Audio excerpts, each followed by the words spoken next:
ഉൽപ്പത്തി അധ്യായം 26. അബ്രാഹത്തിൻ്റെ കാലത്തുണ്ടായതിനു പുറമെ മറ്റൊരു ക്ഷാമം കൂടി ആ നാട്ടിലുണ്ടായി. ഇസഹാക്ക് ഗരാറിൽ ഫിലിസ്ത്യരുടെ രാജാവായ അബിമേലെക്കിൻ്റെ അടുത്തേക്ക് പോയി. കർത്താവ് പ്രത്യക്ഷപ്പെട്ട് അവനോട് പറഞ്ഞു, ഈജിപ്തിലേക്ക് പോകരുത്, ഞാൻ പറയുന്ന നാട്ടിൽ പാർക്കുക, ഈ നാട്ടിൽ തന്നെ കഴിഞ്ഞുകൂടുക, ഞാൻ നിന്റെ കൂടെ ഉണ്ടായിരിക്കും, നിന്നെ ഞാൻ അനുഗ്രഹിക്കുകയും ചെയ്യും, നിനക്കും നിന്റെ പിൻതലമുറക്കാർക്കും ഈ പ്രദേശമെല്ലാം ഞാൻ തരും, നിന്റെ പിതാവായ അബ്രാഹത്തോട് ചെയ്ത വാഗ്ദാനം ഞാൻ നിറവേറ്റും, ആകാശത്തിലെ നക്ഷത്രങ്ങൾ പോലെ നിന്റെ സന്തതികളെ ഞാൻ വർദ്ധിപ്പിക്കും, ഈ ദേശമെല്ലാം അവർക്ക് ഞാൻ നൽകും, നിന്റെ സന്തതികളിലൂടെ ഭൂമിയിലെ ജനതകളെല്ലാം അനുഗ്രഹിക്കപ്പെടും.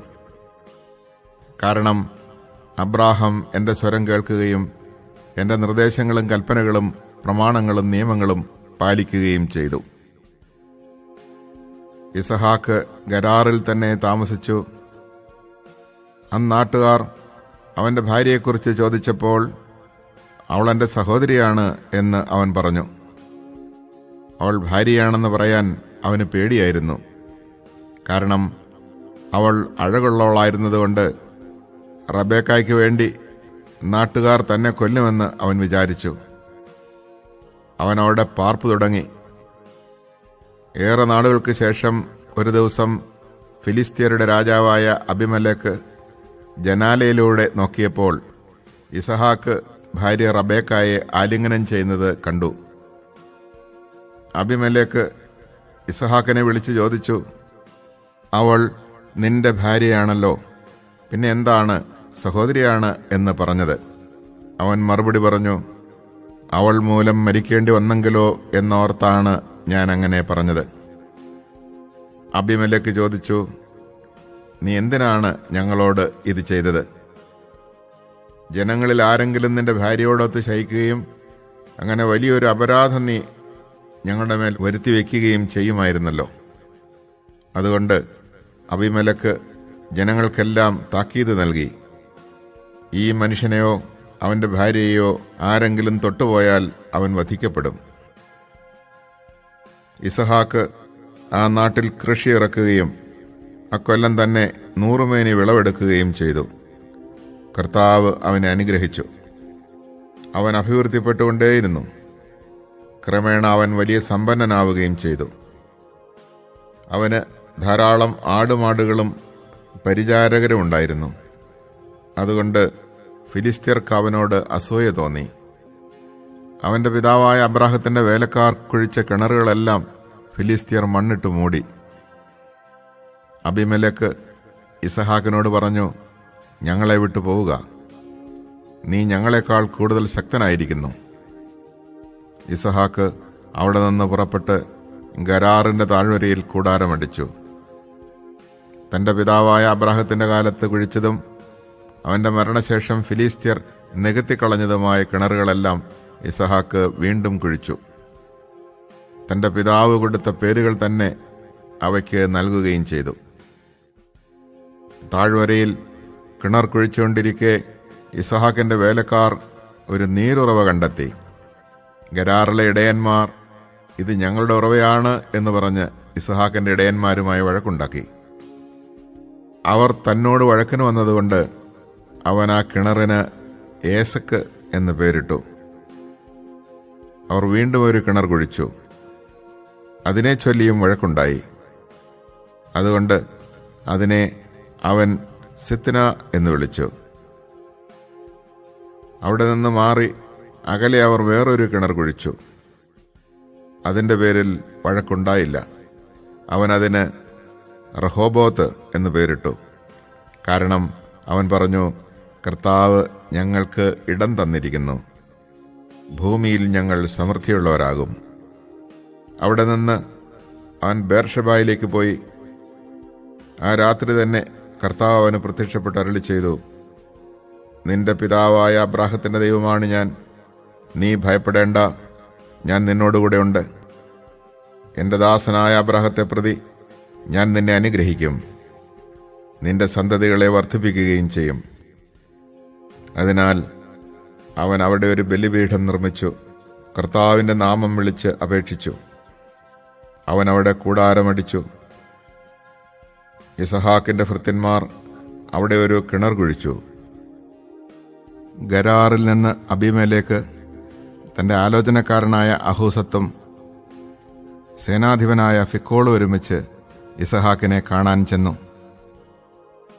അവൻ അവരോട് ചോദിച്ചു, എന്നെ വെറുക്കുകയും നിങ്ങളുടെ നാട്ടിൽ നിന്ന് പുറത്താക്കുകയും ചെയ്ത നിങ്ങൾ എന്തിന് എൻ്റെ അടുക്കിലേക്ക് വന്നു? അവർ പറഞ്ഞു, കർത്താവ് നിന്നോടുകൂടെ ഉണ്ടെന്ന് ഞങ്ങൾക്ക് വ്യക്തമായിരിക്കുന്നു. അതുകൊണ്ട് നാം തമ്മിൽ സത്യം ചെയ്ത് ഒരു ഉടമ്പടി ഉണ്ടാക്കുക നല്ലതെന്ന് ഞങ്ങൾക്ക് തോന്നി. ഞങ്ങൾ നിന്നെ ഉപദ്രവിക്കാതിരിക്കുകയും നിനക്ക് നന്മ മാത്രം ചെയ്യുകയും സമാധാനത്തിൽ നിന്നെ പറഞ്ഞയക്കുകയും ചെയ്തതുപോലെ നീ ഞങ്ങളെ ഉപദ്രവിക്കാതിരിക്കണം. നീ ഇപ്പോൾ കർത്താവിനാൽ അനുഗ്രഹീതനാണ്.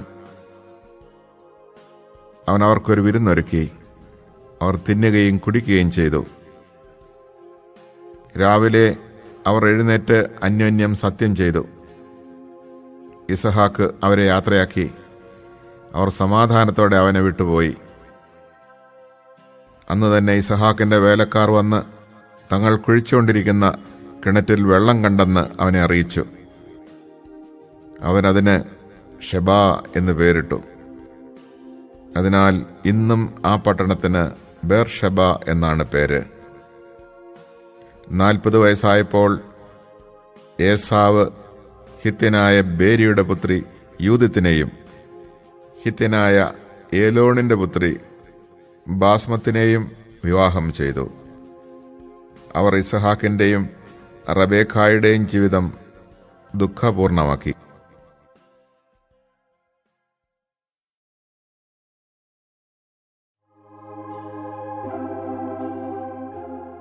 ഉൽപ്പത്തി അധ്യായം 27.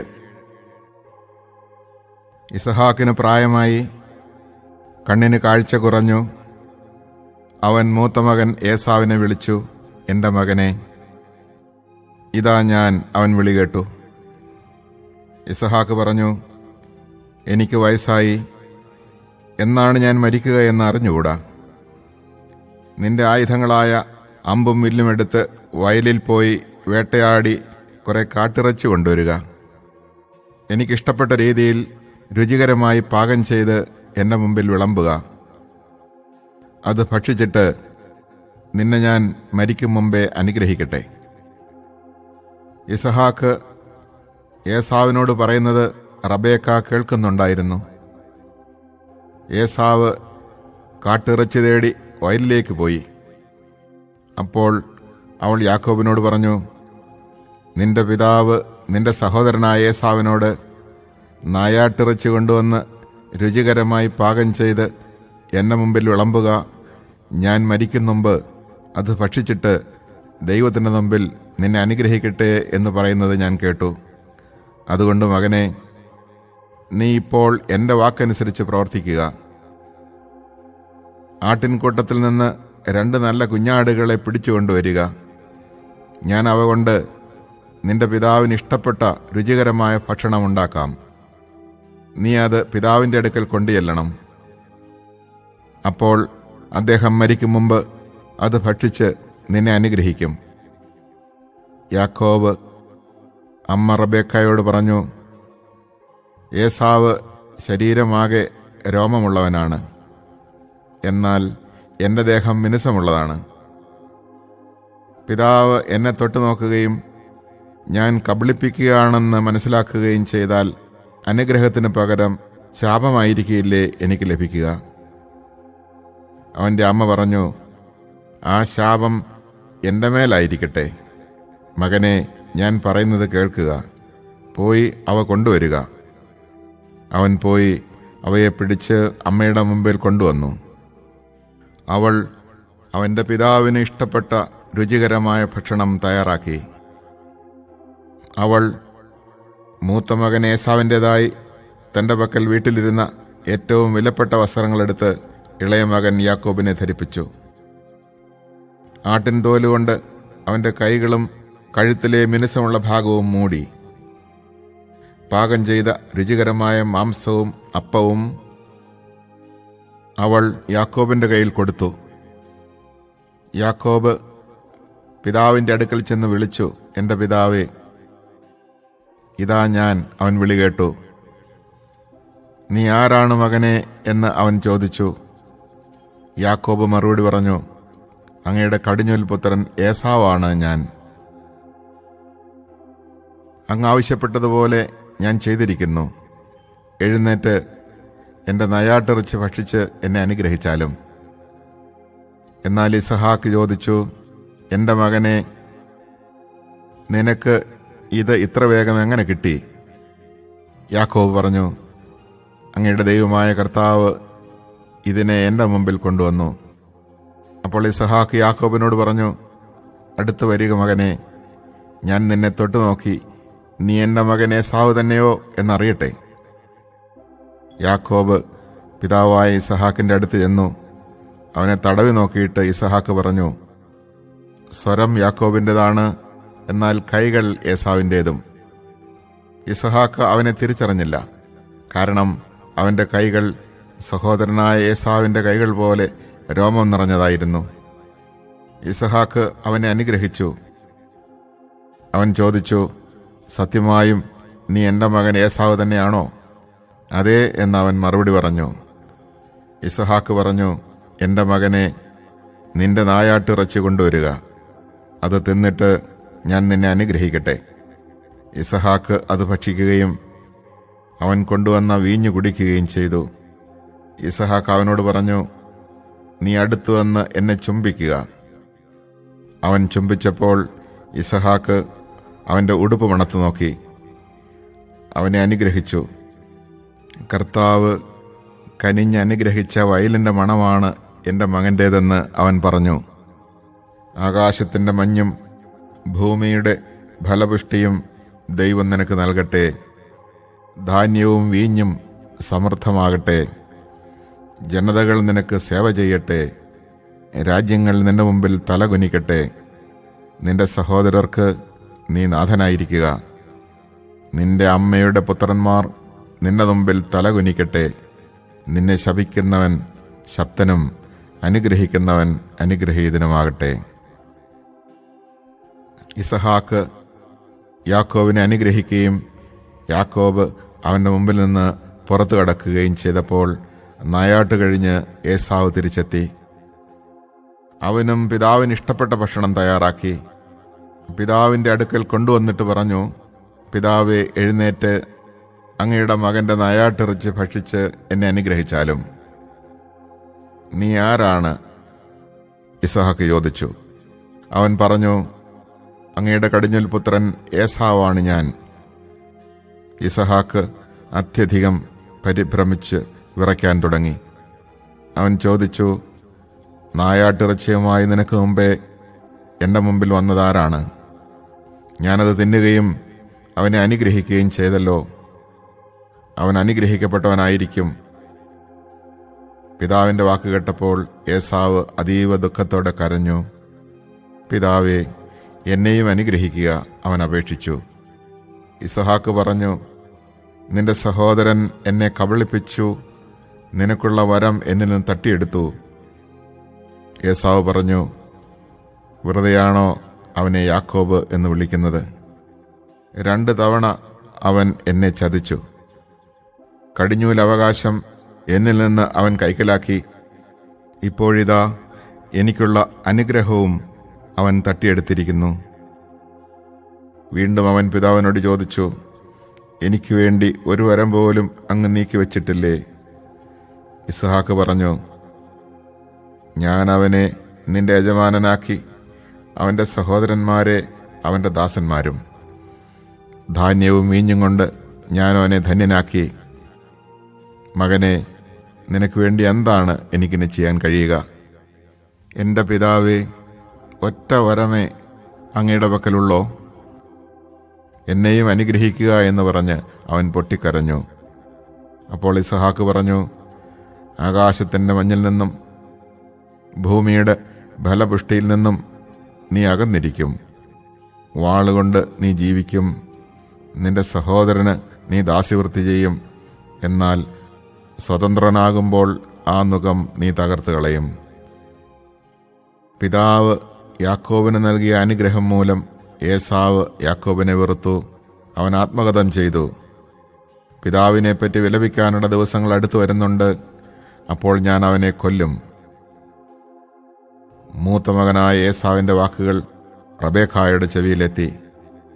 അവൾ ഇളയവനായ യാക്കോബിനെ വിളിച്ചു പറഞ്ഞു, നിന്നെ കൊല്ലാമെന്നോർത്ത് നിന്റെ ജ്യേഷ്ഠൻ ആശ്വസിച്ചിരിക്കുകയാണ്. മകനെ, ഞാൻ പറയുന്നത് കേൾക്കുക. ഹാരാനിലുള്ള എൻ്റെ സഹോദരനായ ലാബാൻ്റെ അടുത്തേക്ക് ഓടി രക്ഷപ്പെടുക. നിന്റെ ജ്യേഷ്ഠൻ്റെ രോഷമടങ്ങുവോളം നീ അവിടെ താമസിക്കുക. ജ്യേഷ്ഠന് നിന്നോടുള്ള കോപം അടങ്ങുകയും നീ ചെയ്തതൊക്കെ മറക്കുകയും ചെയ്യട്ടെ. അപ്പോൾ ഞാൻ ആളയച്ച് നിന്നെ ഇങ്ങോട്ട് വരുത്താം. ഒരു ദിവസം തന്നെ നിങ്ങൾ രണ്ടുപേരും എനിക്ക് നഷ്ടപ്പെടുന്നത് എന്തിന്?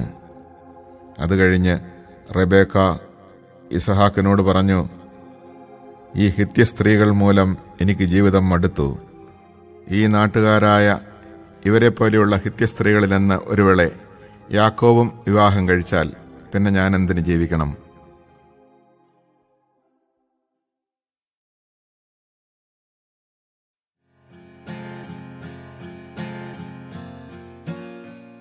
ഉൽപ്പത്തി അധ്യായം 28.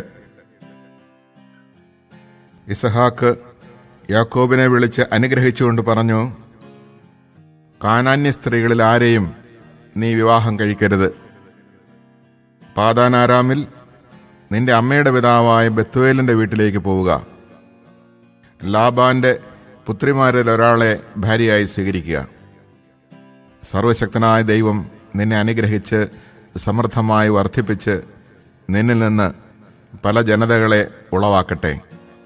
അബ്രാഹത്തിൻ്റെ അനുഗ്രഹം നിനക്കും നിന്റെ സന്തതികൾക്കുമായി അവിടുന്ന് നൽകട്ടെ. നീ ഇപ്പോൾ പരദേശിയായി പാർക്കുന്നതും ദൈവം അബ്രാഹത്തിന് നൽകിയതുമായ ഈ നാട് നീ അവകാശപ്പെടുത്തുകയും ചെയ്യട്ടെ. അങ്ങനെ ഇസഹാക്ക് യാക്കോബിനെ പറഞ്ഞയച്ചു. അവൻ പാദാനാരാമിലുള്ള ലാബാന്റെ അടുക്കിലേക്ക് പോയി. അരമായനായ ബെത്തുവേലിൻ്റെ മകനും യാക്കോബിൻ്റെയും ഏസാവിൻ്റെയും അമ്മ റബേക്കായുടെ സഹോദരനുമാണ് ലാബാൻ. ഇസഹാക്ക് യാക്കോബിനെ അനുഗ്രഹിച്ചതും പാദാനാരാമിൽ നിന്ന് ഭാര്യയെ കണ്ടുപിടിക്കുന്നതിന് അങ്ങോട്ട് അവനെ പറഞ്ഞയച്ചതും ഏസാവ് അറിഞ്ഞു. അവനെ അനുഗ്രഹിച്ചപ്പോൾ കാനാന്യ സ്ത്രീകളിൽ നിന്ന് ഭാര്യയെ സ്വീകരിക്കരുത് എന്ന് അവൻ യാക്കോബിനോട് കൽപ്പിച്ചെന്നും തൻ്റെ മാതാപിതാക്കളെ അനുസരിച്ച് യാക്കോബ് പാദാനാരാമിലേക്ക് പോയെന്നും ഏസാവ് മനസ്സിലാക്കി. കാനാന്യ സ്ത്രീകളെ തൻ്റെ പിതാവായ ഇസഹാക്കിന് ഇഷ്ടമില്ലെന്ന് മനസ്സിലായപ്പോൾ ഏസാവ് അബ്രാഹത്തിൻ്റെ മകനായ ഇസ്മായിലിൻ്റെ അടുത്ത് ചെന്ന് അവൻ്റെ മകളും നെബായോത്തിൻ്റെ സഹോദരിയുമായ മഹലത്തിനെ ഭാര്യയായി സ്വീകരിച്ചു. അവനുണ്ടായിരുന്ന മറ്റു ഭാര്യമാർക്ക് പുറമെയായിരുന്നു ഇവൾ. യാക്കോബ് ബേർഷബായിൽ നിന്ന് ഹാരാനിലേക്ക് പുറപ്പെട്ടു. സൂര്യൻ അസ്തമിച്ചപ്പോൾ അവൻ വഴിക്കൊരിടത്ത് തങ്ങുകയും രാത്രി അവിടെ ചെലവഴിക്കുകയും ചെയ്തു. ഒരു കല്ലെടുത്ത് തലയ്ക്ക് കീഴെ വെച്ച് അവൻ ഉറങ്ങാൻ കിടന്നു. അവനൊരു ദർശനമുണ്ടായി.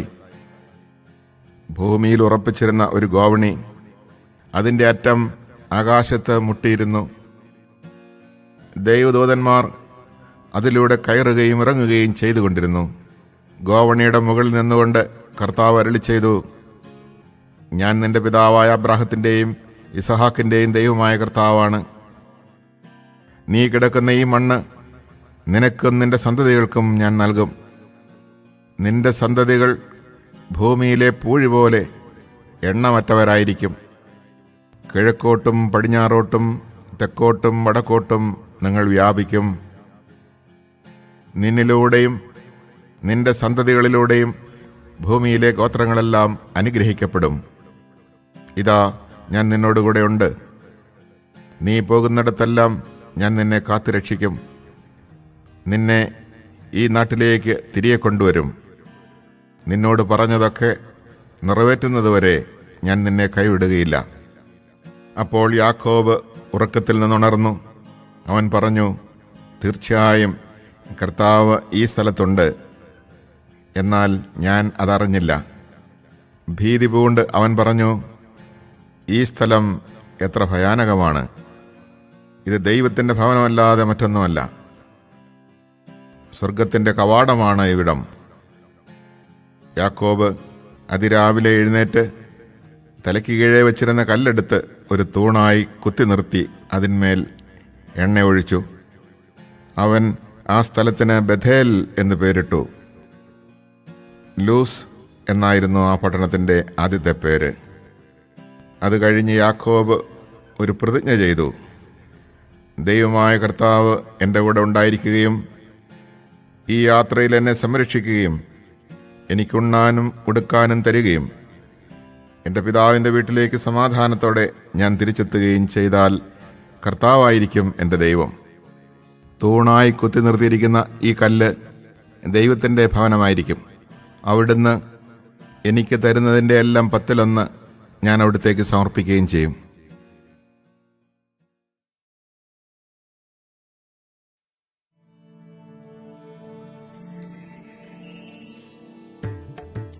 ഉൽപ്പത്തി അധ്യായം 29. യാക്കോബ് യാത്ര തുടർന്നു. കിഴക്കുള്ളവരുടെ ദേശത്ത് അവൻ എത്തിച്ചേർന്നു. അവിടെ വയലിൽ ഒരു കിണർ കണ്ടു. അതിനു ചുറ്റും 3 ആട്ടിൻപറ്റങ്ങളും. ആ കിണറ്റിൽ നിന്നാണ് ആടുകൾക്കെല്ലാം വെള്ളം കൊടുത്തിരുന്നത്. വലിയൊരു കല്ലുകൊണ്ട് കിണർ മൂടിയിരുന്നു. ആട്ടിൻപറ്റങ്ങളെല്ലാം എത്തിച്ചേരുമ്പോൾ അവർ കിണറ്റുവക്കത്ത് നിന്ന് കല്ലുരുട്ടി മാറ്റി ആടുകൾക്ക് വെള്ളം കൊടുക്കും. അത് കഴിഞ്ഞ് കല്ലുരുട്ടി വെച്ച് കിണർ അടയ്ക്കുകയും ചെയ്യും. യാക്കോബ് അവരോട് ചോദിച്ചു, സഹോദരന്മാരെ, നിങ്ങൾ എവിടെ നിന്ന് വരുന്നു? ഹാരാനിൽ നിന്ന് എന്നവർ മറുപടി പറഞ്ഞു. അവൻ വീണ്ടും ചോദിച്ചു, നിങ്ങൾ നാഹോറിൻ്റെ മകൻ ലാബാനെ അറിയുമോ? അറിയും എന്നവർ പറഞ്ഞു. അവന് സുഖമാണോ? അവൻ ചോദിച്ചു. അതെ, അവർ പറഞ്ഞു. ഇതാ അവൻ്റെ മകൾ റാഹേൽ ആടുകളുമായി വരുന്നു. അവൻ പറഞ്ഞു, പകൽ ഇനിയും ഏറെയുണ്ടല്ലോ. ആടുകളെ ആലയിലാക്കാൻ നേരമായിട്ടില്ല. ആടുകൾക്ക് വെള്ളം കൊടുത്ത് അവയെ കൊണ്ടുപോയി തീറ്റുക. അവർ പറഞ്ഞു, അങ്ങനെയല്ല. ആട്ടിൻപറ്റങ്ങളെല്ലാം വന്നെത്തുമ്പോഴേ കല്ലുരുട്ടി മാറ്റി ആടുകൾക്ക് വെള്ളം കൊടുക്കാറുള്ളൂ. അവൻ അവരുമായി സംസാരിച്ചു കൊണ്ടിരിക്കെ റാഹേൽ തൻ്റെ പിതാവിൻ്റെ ആടുകളുമായി വന്നു. അവളാണ് അവയെ മേയിച്ചിരുന്നത്.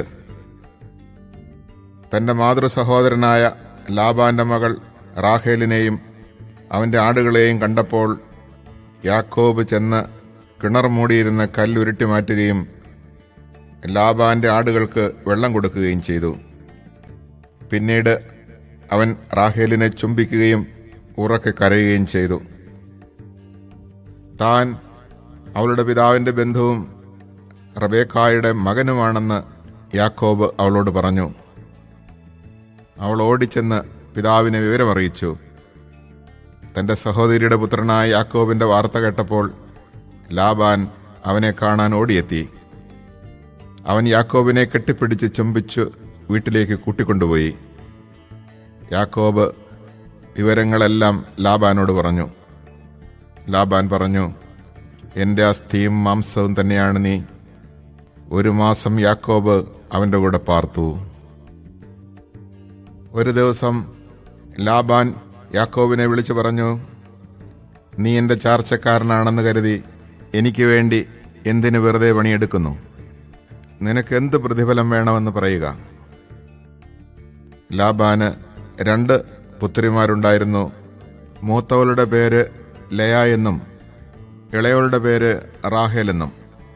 ലയായുടെ കണ്ണുകൾ മങ്ങിയവയായിരുന്നു. റാഹേലാകട്ടെ സുന്ദരിയും വടിവത്തവളും ആയിരുന്നു. യാക്കോബ് റാഹേലിൽ അനുരക്തനായി.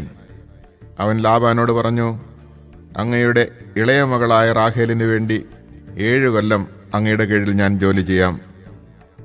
ലാബാൻ പറഞ്ഞു, അവളെ മറ്റാർക്കെങ്കിലും കൊടുക്കുന്നതിനേക്കാൾ നല്ലത് നിനക്ക് തരുന്നതാണ്.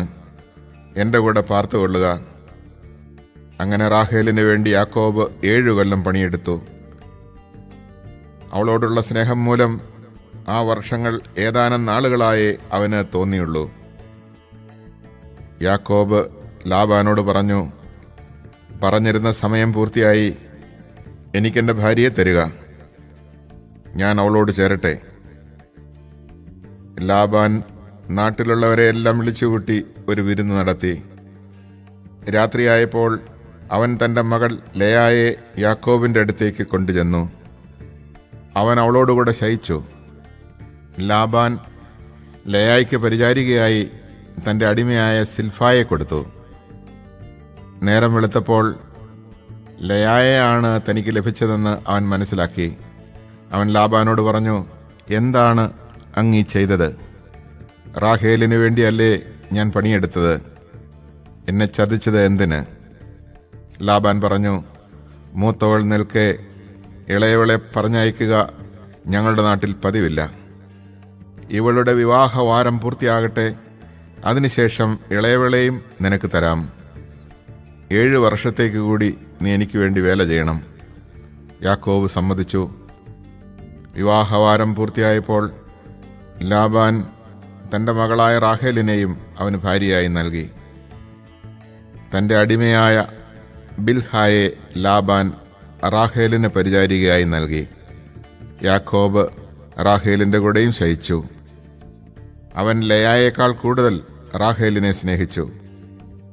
7 വർഷം കൂടി അവൻ ലാബാന്റെ കീഴിൽ വേല ചെയ്തു. ലേയ അവഗണിക്കപ്പെടുന്നതായി കർത്താവ് കണ്ടു. അവിടുന്ന് അവൾക്ക് ഗർഭധാരണ ശക്തി നൽകി. റാഹേലാകട്ടെ വന്ധ്യയായിരുന്നു. ലേയ ഗർഭം ധരിച്ചൊരു പുത്രനെ പ്രസവിച്ചു. അവൾ അവന് റൂബൻ എന്ന് പേരിട്ടു. കാരണം കർത്താവ് എൻ്റെ കഷ്ടപ്പാട് കണ്ടിരിക്കുന്നു, ഇനി എൻ്റെ ഭർത്താവ് എന്നെ സ്നേഹിക്കും എന്ന് അവൾ പറഞ്ഞു. അവൾ വീണ്ടും ഗർഭം ധരിച്ച് ഒരു പുത്രനെ പ്രസവിച്ചു. അവൾ പറഞ്ഞു, ഞാൻ അവഗണിക്കപ്പെടുന്നെന്നറിഞ്ഞ് കർത്താവ് എനിക്ക് അവനെ കൂടി നൽകിയിരിക്കുന്നു. അവൾ അവന് ശിമെയോൻ എന്ന് പേരിട്ടു. അവൾ പിന്നെയും ഗർഭിണിയായി ഒരു മകനെ പ്രസവിച്ചു. അവൾ പറഞ്ഞു, ഇനി എൻ്റെ ഭർത്താവ് എന്നോട് കൂടുതൽ അടുക്കും, കാരണം ഞാൻ അവന് 3 പുത്രന്മാരെ നൽകിയിരിക്കുന്നു. അതുകൊണ്ട് അവൾ അവനെ ലേവി എന്ന് വിളിച്ചു. അവൾ വീണ്ടും ഗർഭം ധരിക്കുകയും ഒരു പുത്രനെ പ്രസവിക്കുകയും ചെയ്തു. അവൾ പറഞ്ഞു, ഞാൻ കർത്താവിനെ സ്തുതിക്കും. അതുകൊണ്ട് അവൾ അവന് യൂദ എന്ന് പേരിട്ടു. പിന്നീട് കുറെ കാലത്തേക്ക് അവൾ പ്രസവിച്ചില്ല.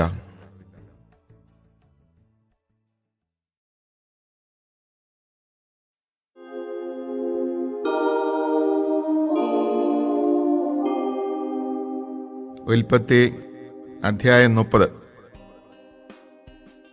യാക്കോബിന് മക്കളെ നൽകുവാൻ തനിക്ക് സാധിക്കുന്നില്ലെന്ന് കണ്ടപ്പോൾ റാഹേലിന് തൻ്റെ സഹോദരിയോട് അസൂയ തോന്നി.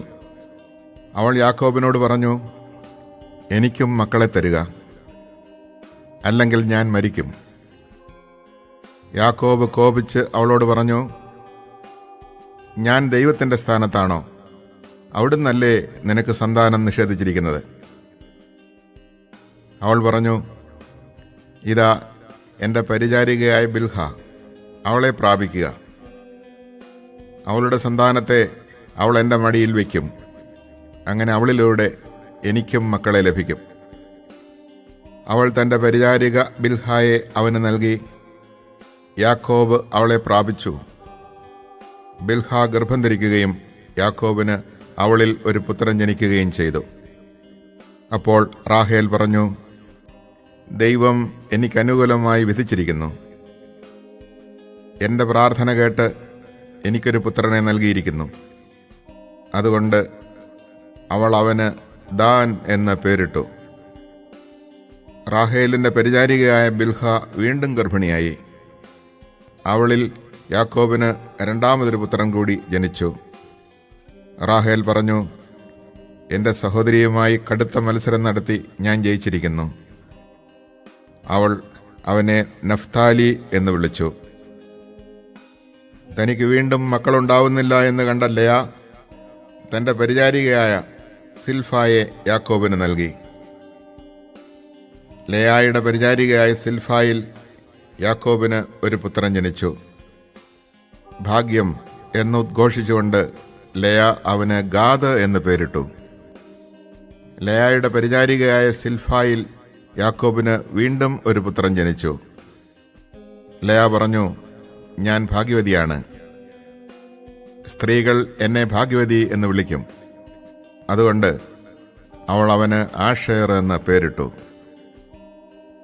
ഗോതമ്പ് കൊയ്യുന്ന കാലത്ത് റൂബൻ വയലിൽ പോയി. അവൻ ദൂതായിപ്പഴം കാണുകയും അവ പറിച്ചുകൊണ്ടുവന്ന് തൻ്റെ അമ്മയായ ലേയായ്ക്ക് കൊടുക്കുകയും ചെയ്തു. അപ്പോൾ റാഹേൽ ലേയായോട്, നിന്റെ മകൻ കൊണ്ടുവന്ന ദൂതായിപ്പഴം കുറച്ച് എനിക്കും തരിക എന്ന് പറഞ്ഞു. ലേയ കയർത്തു പറഞ്ഞു, എൻ്റെ ഭർത്താവിനെ കൈയടക്കി വച്ചിരിക്കുന്നത് പോരെ, എൻ്റെ മകൻ്റെ ദൂതായിപ്പഴവും നിനക്ക് വേണോ? റാഹേൽ പറഞ്ഞു, നിന്റെ മകൻ്റെ ദൂതായിപ്പഴത്തിന് പ്രതിഫലമായി അദ്ദേഹം ഇന്ന് രാത്രി നിന്റെ കൂടെ ശയിച്ചു കൊള്ളട്ടെ. യാക്കോബ് വൈകുന്നേരം വയലിൽ നിന്ന് വന്നപ്പോൾ ലെയ അവനോട് പറഞ്ഞു, അങ്ങിന്ന് എൻ്റെ അടുത്ത് വരണം, കാരണം എൻ്റെ മകൻ്റെ ദൂതായിപ്പഴം കൊടുത്ത് ഞാൻ അങ്ങയെ വാങ്ങിയിരിക്കുകയാണ്. അവൻ അന്ന് രാത്രി അവളോടുകൂടെ ശയിച്ചു. ദൈവം ലെയായുടെ പ്രാർത്ഥന കേട്ടു. അവൾ വീണ്ടും ഗർഭം ധരിച്ച് യാക്കോബിന് 5ാമതൊരു മകനെ കൂടി നൽകി. എൻ്റെ പരിചാരികയെ ഭർത്താവിന് കൊടുത്തതിന് ദൈവം എനിക്ക് പ്രതിഫലം തന്നു എന്ന് പറഞ്ഞ് അവൾ അവനെ ഇസാക്കർ എന്ന് വിളിച്ചു. ലെയ വീണ്ടും ഗർഭിണിയായി. യാക്കോബിന് അവൾ 6ാമത്തെ മകനെ പ്രദാനം ചെയ്തു. ദൈവം എനിക്ക് നല്ല സമ്മാനം തന്നിരിക്കുന്നു, ഇനി ഭർത്താവ് എന്നോടൊത്ത് വസിക്കും, അവന് ഞാൻ 6 മക്കളെ കൊടുത്തിരിക്കുന്നല്ലോ എന്ന് പറഞ്ഞ് അവൾ അവന് സബലൂൺ എന്ന് പേരിട്ടു. അവൾക്ക് ഒരു പുത്രിയും ജനിച്ചു. അവൾ തൻ്റെ പുത്രിയെ ദീന എന്ന് വിളിച്ചു. ദൈവം റാഹേലിനെ സ്മരിച്ചു. അവിടുന്ന് അവളുടെ പ്രാർത്ഥന കേൾക്കുകയും അവളുടെ വന്ധ്യത്വം അവസാനിപ്പിക്കുകയും ചെയ്തു. അവൾ ഗർഭം ധരിച്ച് ഒരു പുത്രനെ പ്രസവിച്ചു. അവൾ പറഞ്ഞു, എൻ്റെ അപമാനം ദൈവം നീക്കിക്കളഞ്ഞിരിക്കുന്നു, കർത്താവ് എനിക്കൊരു പുത്രനെ കൂടി തരട്ടെ എന്ന് പറഞ്ഞ് അവൾ അവന് ജോസഫ് എന്ന് പേരിട്ടു. റാഹേൽ ജോസഫിനെ പ്രസവിച്ചു കഴിഞ്ഞ് യാക്കോബ് ലാബാനോട് പറഞ്ഞു, എന്നെ പറഞ്ഞയക്കുക, ഞാൻ എൻ്റെ നാട്ടിലേക്ക് പോകട്ടെ. എൻ്റെ ഭാര്യമാരെയും മക്കളെയും എനിക്ക് തരിക. അവർക്ക് വേണ്ടിയാണ് ഞാൻ അങ്ങയെ സേവിച്ചത്. ഇനി ഞാൻ പോകട്ടെ, ഞാൻ ചെയ്ത സേവനം അങ്ങേക്കറിയാമല്ലോ. ലാബാൻ മറുപടി പറഞ്ഞു, നിനക്കെന്നോട് താല്പര്യമുണ്ടെങ്കിൽ നീ പോകരുത്. നീ മൂലമാണ് കർത്താവ് എന്നെ അനുഗ്രഹിച്ചത് എന്നെനിക്കറിയാം. നിനക്കെന്ത് പ്രതിഫലം വേണമെന്ന് പറയുക, അത് ഞാൻ തരാം. യാക്കോബ് അവനോട് പറഞ്ഞു, ഞാൻ എപ്രകാരം അങ്ങയ്ക്ക് വേണ്ടി ജോലി ചെയ്തെന്നും എൻ്റെ മേൽനോട്ടത്തിൽ അങ്ങയുടെ ആടുമാടുകൾ എത്ര പെരുകിയെന്നും അങ്ങയ്ക്കറിയാമല്ലോ. ഞാൻ വരുന്നതിന് മുമ്പ് വളരെ കുറച്ച് ആടുകളെ അങ്ങയ്ക്കുണ്ടായിരുന്നുള്ളൂ. ഇപ്പോൾ അവ വളരെ പെരുകിയിരിക്കുന്നു. ഞാൻ പോയിടത്തെല്ലാം കർത്താവ് അങ്ങയെ കടാക്ഷിച്ചിരിക്കുന്നു. ഇനി എൻ്റെ കുടുംബത്തിന് വേണ്ടി എന്നാണ് ഞാൻ എന്തെങ്കിലും സമ്പാദിക്കുക? ലാബാൻ ചോദിച്ചു, ഞാൻ നിനക്ക് എന്ത് തരണം? യാക്കോബ് പറഞ്ഞു, അങ്ങ് എനിക്കൊന്നും തരേണ്ട. ഞാൻ പറയുന്ന വ്യവസ്ഥ സ്വീകരിക്കാമെങ്കിൽ ഇനിയും അങ്ങയുടെ ആടുകളെ ഞാൻ മേയിച്ചു കൊള്ളാം. അങ്ങയുടെ ആട്ടിൻകൂട്ടത്തിൽ നിന്ന് പൊട്ടോ പുള്ളിയോ ഉള്ള ആടുകളെയും കറുത്ത ചെമ്മരിയാടുകളെയും പൊട്ടോ പുള്ളിയോ ഉള്ള കോലാടുകളെയും ഞാൻ വേർതിരിക്കാം. അവ എൻ്റെ പ്രതിഫലമായിരിക്കട്ടെ. മേലിൽ അങ്ങൻ്റെ പ്രതിഫലം പരിശോധിക്കുമ്പോൾ എൻ്റെ വിശ്വസ്തത അങ്ങയ്ക്ക് ബോധ്യമാകും. എൻ്റെ കോലാടുകളിൽ പൊട്ടോ പുള്ളിയോ ഇല്ലാത്തതും ചെമ്മരിയാടുകളിൽ കറുപ്പില്ലാത്തതും കണ്ടാൽ അവ മോഷ്ടിക്കപ്പെട്ടതായി കണക്കാക്കാം. ലാബാൻ പറഞ്ഞു, ശരി, നീ പറഞ്ഞതുപോലെ തന്നെ ആകട്ടെ. അന്ന് തന്നെ ലാബാൻ പൊട്ടോ പുള്ളിയോ ഉള്ള എല്ലാ മുട്ടാടുകളെയും പെണ്ണാടുകളെയും വെളുത്ത മറുകുള്ള എല്ലാ ആടുകളെയും കറുത്ത ചെമ്മരിയാടുകളെയും വേർതിരിച്ച് അവയെ തൻ്റെ പുത്രന്മാരെ ഏൽപ്പിച്ചു. ബാക്കിയുള്ള ആടുകളെ യാക്കോബിനെ ഏൽപ്പിച്ചു. തനിക്കും യാക്കോബിനും മധ്യേ 3 ദിവസത്തെ യാത്രാദൂരം ഏർപ്പെടുത്തുകയും ചെയ്തു. യാക്കോബ് ഇലവിൻ്റെയും ബദാമിൻ്റെയും അഴിഞ്ഞിലിൻ്റെയും പച്ചക്കമ്പുകൾ വെട്ടിയെടുത്ത് അവയിൽ അങ്ങിങ്ങ് വെളുപ്പ് കാണത്തക്ക വിധം തൊലിയുരിഞ്ഞു കളഞ്ഞു. താൻ തൊലിയുരിഞ്ഞു മാറ്റിയ കമ്പുകൾ ആടുകൾ വെള്ളം കുടിക്കുന്ന പാത്തികളിൽ അവയുടെ മുമ്പിൽ അവൻ കുത്തി നിർത്തി. വെള്ളം കുടിക്കാൻ വരുമ്പോഴാണ് അവ ഇണചേരാറുള്ളത്. ആടുകൾ ഈ കമ്പുകളുടെ മുമ്പിൽ ഇണചേർന്നു. അവയ്ക്ക് പൊട്ടും പുള്ളിയും വരയുമുള്ള കുട്ടികളുണ്ടായി. യാക്കോബ് ചെമ്മരിയാടുകളെ വേർതിരിച്ച് ലാബാന്റെ കൂട്ടത്തിലെ വരയുള്ളതും കറുത്തതുമായ ആടുകളുടെ നേരെ നിർത്തി. തൻ്റെ കൂട്ടത്തെ ലാബാൻ്റെതിനോട് ചേർക്കാതെ മാറ്റി നിർത്തുകയും ചെയ്തു. കൊഴുത്ത ആടുകൾ ഇണചേരുമ്പോൾ അവൻ ഈ കമ്പുകൾ അവയുടെ കൺമുമ്പിൽ പാത്തികളിൽ വയ്ക്കും. തന്മൂലം കമ്പുകൾക്കിടയിൽ അവ ഇണചേർന്നു. എന്നാൽ മെലിഞ്ഞവ ഇണചേർന്നപ്പോൾ അവൻ കമ്പുകൾ നാട്ടിയില്ല. അങ്ങനെ മെലിഞ്ഞവ ലാബാൻ്റേതും കരുത്തുള്ളവ യാക്കോബിൻ്റേതുമായി. ഇപ്രകാരം യാക്കോബ് വലിയ സമ്പന്നനായി. അവന് ധാരാളം ആടുകളും ദാസീദാസന്മാരും ഒട്ടകങ്ങളും കഴുതകളും ഉണ്ടായി.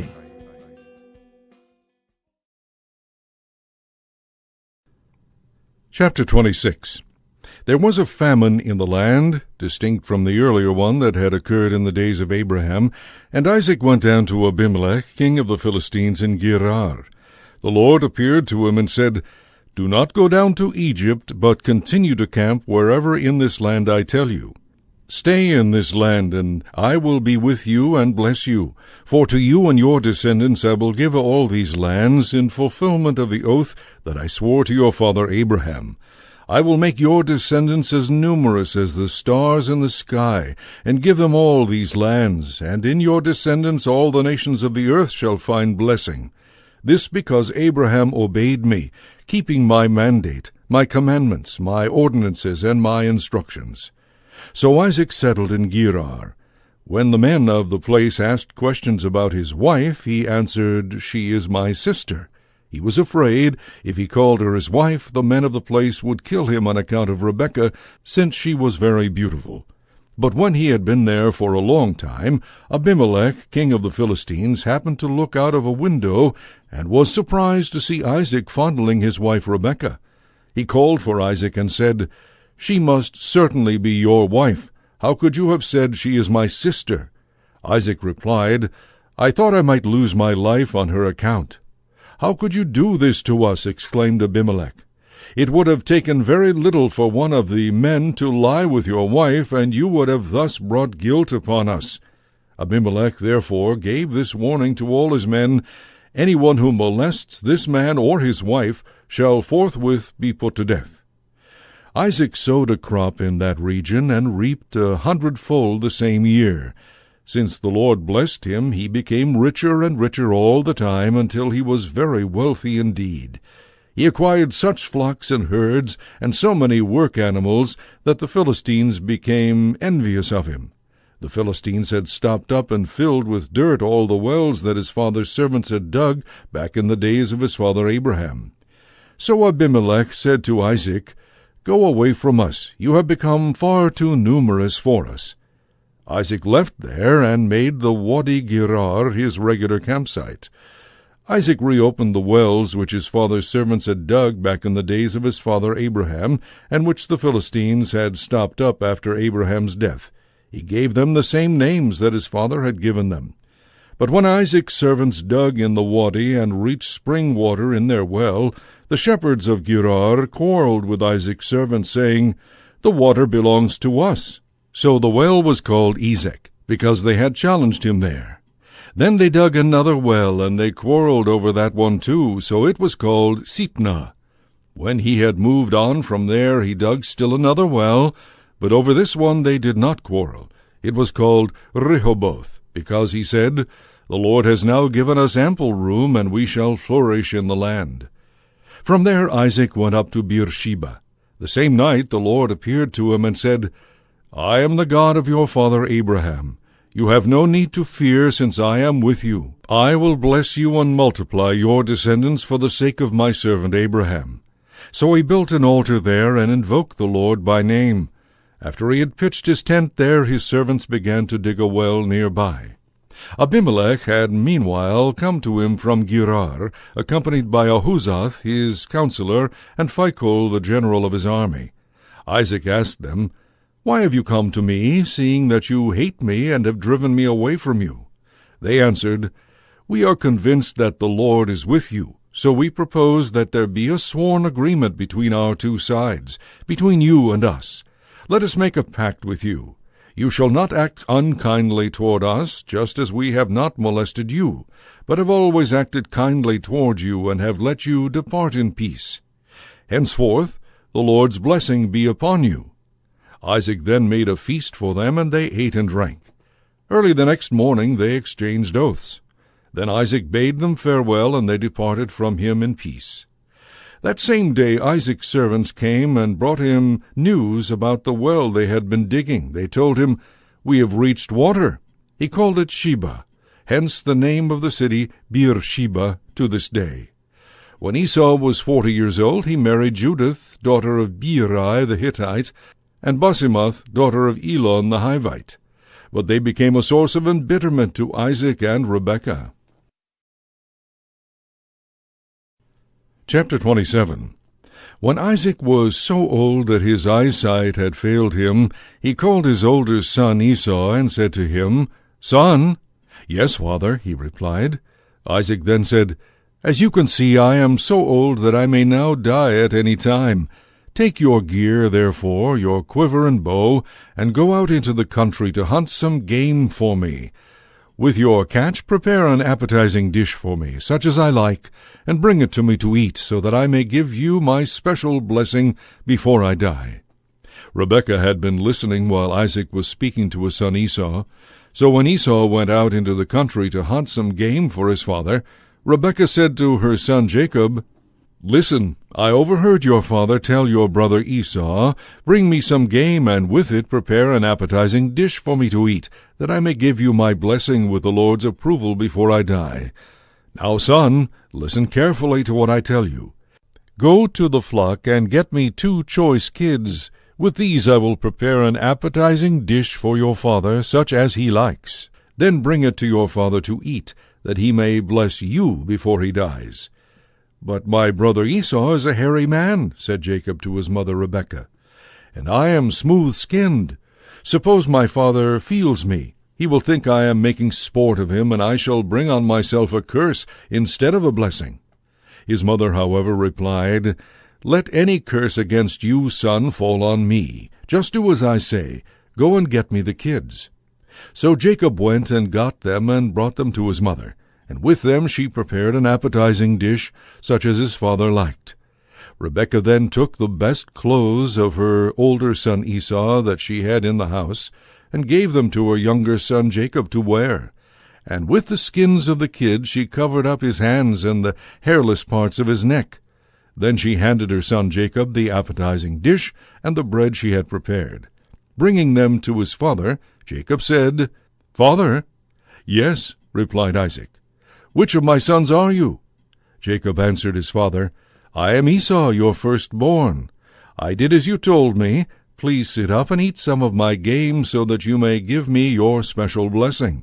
But Isaac asked, "How did you succeed so quickly, son?" He answered, "The Lord your God let things turn out well with me."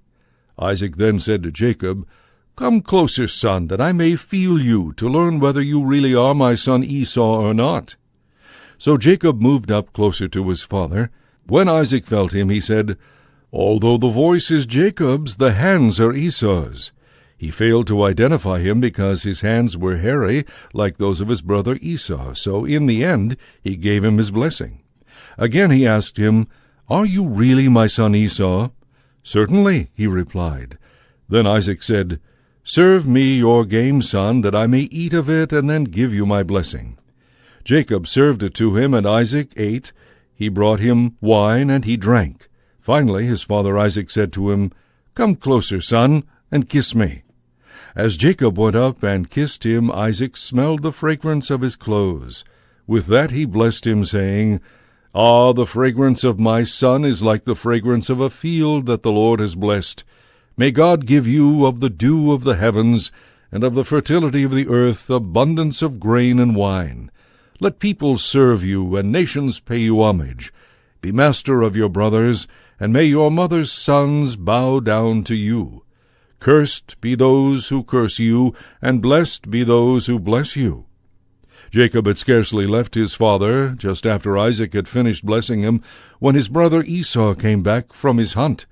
Then he too prepared an appetizing dish with his game, and bringing it to his father, he said, Please, father, eat some of your son's game, that you may then give me your special blessing. Who are you? His father Isaac asked him. I am Esau, he replied, your firstborn son. With that Isaac was seized with a fit of uncontrollable trembling. Who was it then, he asked, that hunted game and brought it to me? I finished eating it just before you came, and I blessed him. Now he must remain blessed. On hearing his father's words, Esau burst into loud, bitter sobbing. Father, bless me too, he begged. When Isaac explained, Your brother came here by a ruse and carried off your blessing, Esau exclaimed, He has been well named Jacob. He has now supplanted me twice. First he took away my birthright, and now he has taken away my blessing. Then he pleaded, Haven't you saved a blessing for me? Isaac replied, I have already appointed him your master, and I have assigned to him all his kinsmen as his slaves. Besides, I have enriched him with grain and wine. What then can I do for you, son? But Esau urged his father, Have you only that one blessing, father? Bless me too. Isaac, however, made no reply, and Esau wept aloud. Finally Isaac spoke again and said to him, Ah, far from the fertile earth shall be your dwelling, far from the dew of the heavens above. By your sword you shall live, and your brother you shall serve. But when you become restive, you shall throw off his yoke from your neck. Esau bore Jacob a grudge because of the blessing his father had given him. He said to himself, When the time of mourning for my father comes, I will kill my brother Jacob. When Rebekah got news of what her older son Esau had in mind, she called her younger son Jacob and said to him, Listen, your brother Esau intends to settle accounts with you by killing you. Therefore, son, do what I tell you. Flee at once to my brother Laban in Haran, and stay with him a while until your brother's fury subsides, until your brother's anger against you subsides, and he forgets what you did to him. Then I will send for you and bring you back. Must I lose both of you in a single day? Rebekah said to Isaac, I am disgusted with life because of the Hittite women. If Jacob also should marry a Hittite woman, a native of the land, like these women, what good would life be to me? Chapter 28. Isaac therefore called Jacob, greeted him with a blessing, and charged him, You shall not marry a Canaanite woman. Go now to Padan Aram, to the home of your mother's father Bethuel, and there choose a wife for yourself from among the daughters of your uncle Laban. May God Almighty bless you and make you fertile, multiply you that you may become an assembly of peoples. May he extend to you and your descendants the blessing he gave to Abraham, so that you may gain possession of the land where you are staying, which he assigned to Abraham. Then Isaac sent Jacob on his way. He went to Padan Aram, to Laban son of Bethuel the Aramean, and brother of Rebekah, the mother of Jacob and Esau.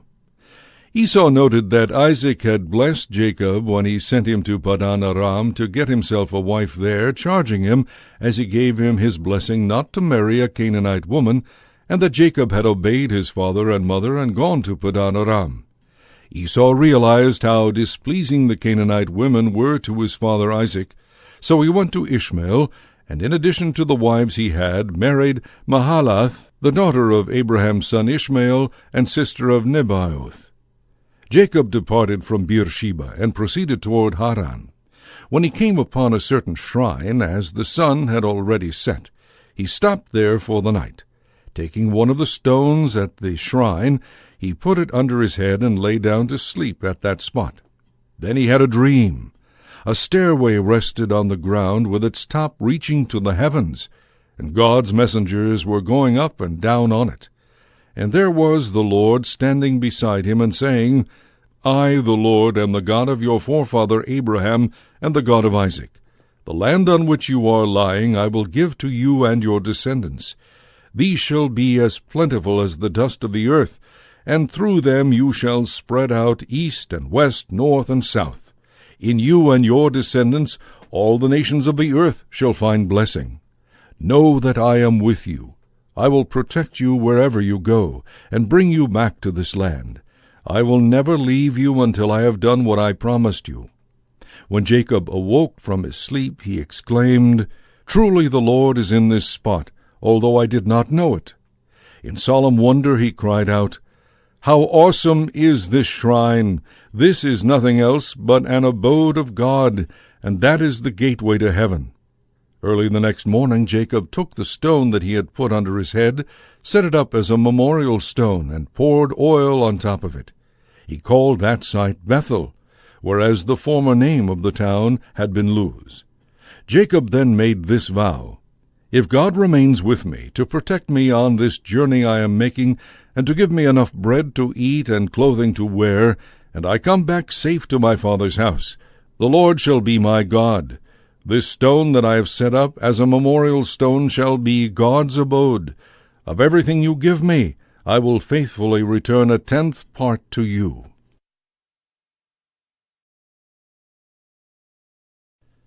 Chapter 29. After Jacob resumed his journey, he came to the land of the Easterners.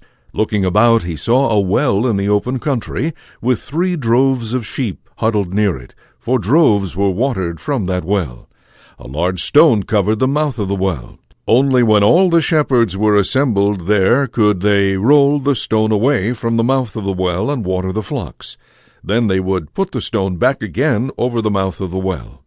Jacob said to them, Friends, where are you from? We are from Haran, they replied.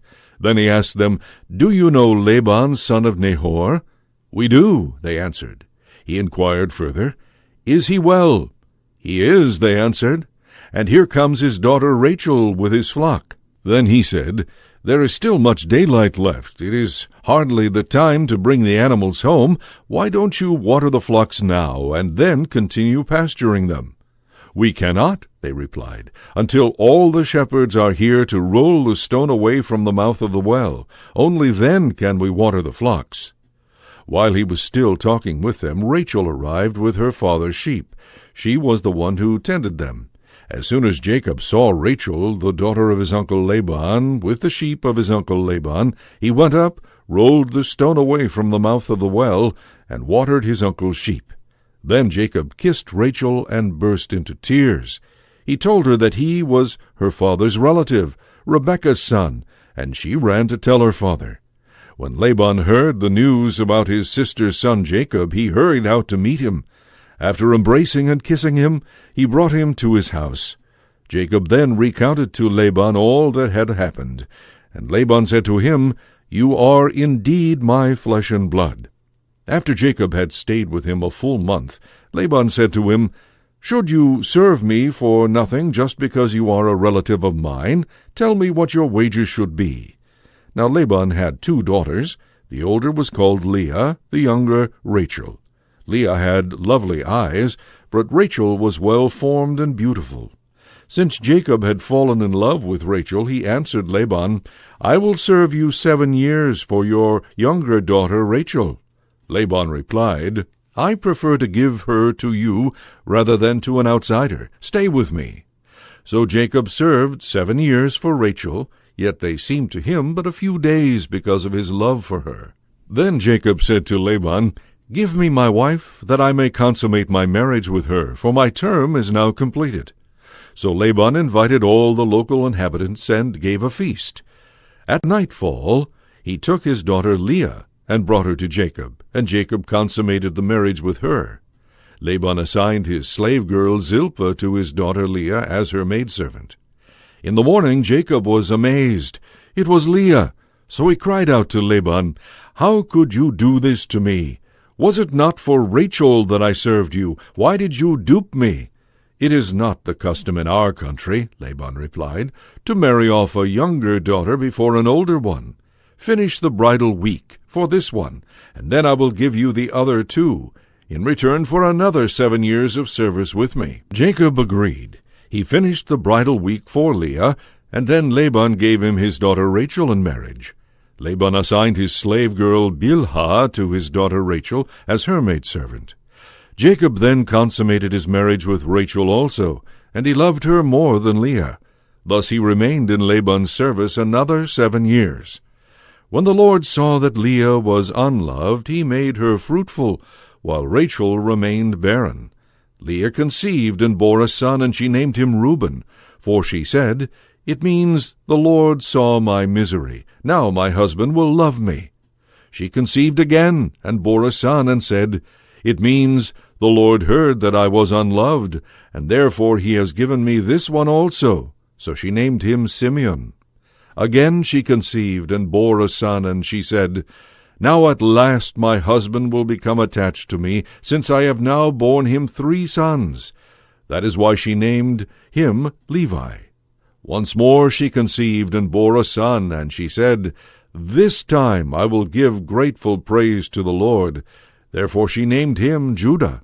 Then she stopped bearing children.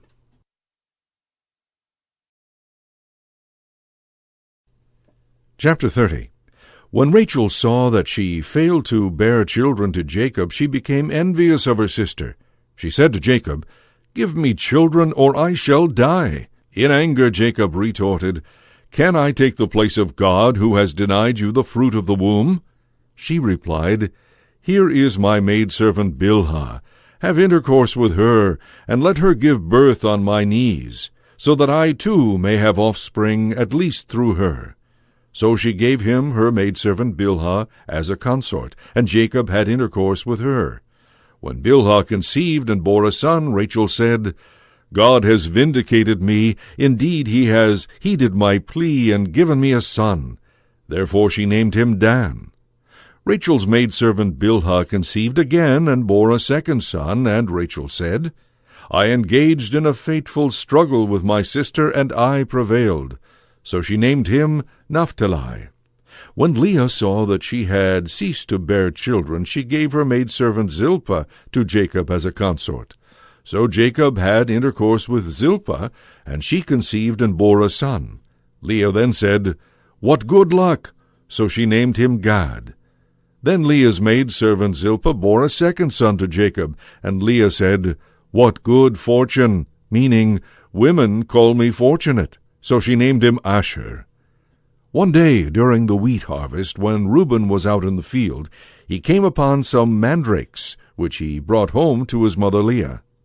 Rachel asked Leah, "Please let me have some of your son's mandrakes." Leah replied, "Was it not enough for you to take away my husband, that you must now take my son's mandrakes too?" "Very well, then."